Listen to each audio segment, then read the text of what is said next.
if you're putting together your first gallery show, just keep in mind it doesn't necessarily have to break the bank. There are a lot of options that you can think of to try and keep your costs under control. Let me put on my fine art glasses for this. Your print size. You could do standard print sizes such as 11 by 14, 16 by 20, 20 by 30.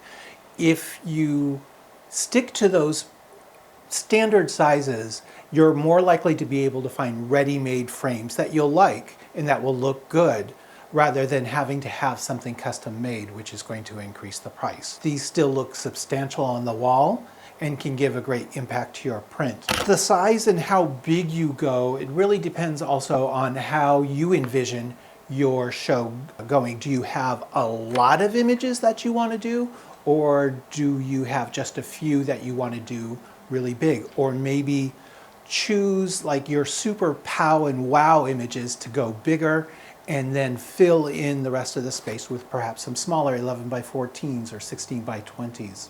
Another way that you could keep costs down is to go with perhaps a less expensive type of print, such as on C-print paper. This is the light sensitive paper that you would use in the darkroom. You can also print digitally with that.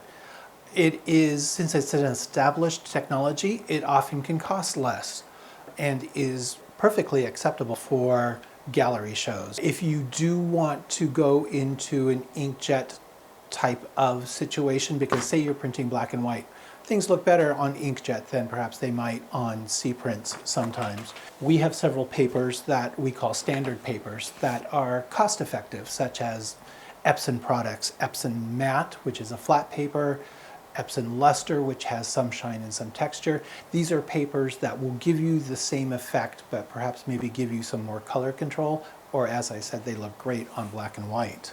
Here are two. I have a black and white and a color version. This particular paper, this is the C-print Luster. It is a lighter weight. It's got that luster texture. That's what the luster refers to. There is also an inkjet paper made by Epson that is also luster. So you can get the same effect. This one costs a little bit less, the C-print. Inkjet costs a little bit more. Another thing to think about, especially for your larger prints, such as say you want to go 20 by 30 or even bigger, is we have a fine art print service which includes a smaller size test print, and that can help you save money, especially if you haven't printed that image before, or if you haven't printed with us before. Every output device is going to be slightly different. So you can save money by making, say, an 8 by 10 or 11 by 14 test print.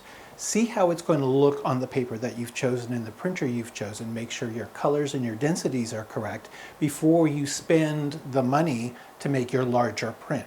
That will save you a lot of money in the long run. When you're thinking about framing it, I had mentioned earlier that if you stick to a standard frame size such as 11 by 14 or 16 by 20, you're more likely to find a ready-made frame that you could put your print into.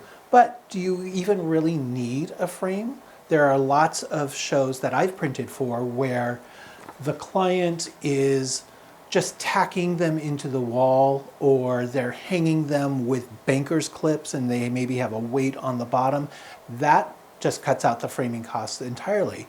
And it also might make sense to then do the least expensive prints on the C-print, because you're really kind of just printing it for that show. And if you get a purchase from the show, then you can print it either again on the same paper or perhaps choose another paper. How to cost your gallery show. When you're figuring out your budget, of course, it's going to come down to how much money do you have to spend? How much are you able to print? You want to keep costs as effective as possible. Of course, it's going to vary depending on how many images do you have in the show? How big are they? How are you planning on framing and hanging them?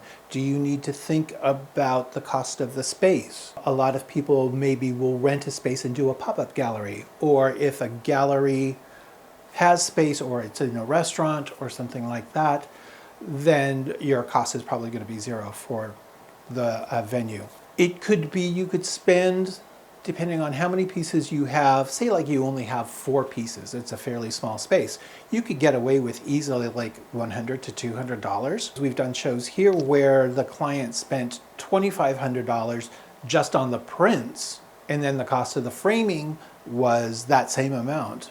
and even higher, just doing like really one-off, top-of-the-line plexi or aluminum framing, it can get really expensive. But you don't have to. You could do it very simply, tack it on the wall, go to IKEA, buy some frames, go to Michael's, buy some frames, go to your local art store, buy some frames, very simple black frames, 1/2 inch, 1/4 inch, and put your pieces in there and then get them on the wall. That's what's important. If you're interested in learning about all the paper options that we offer here at the Icon, take a look at this video right here.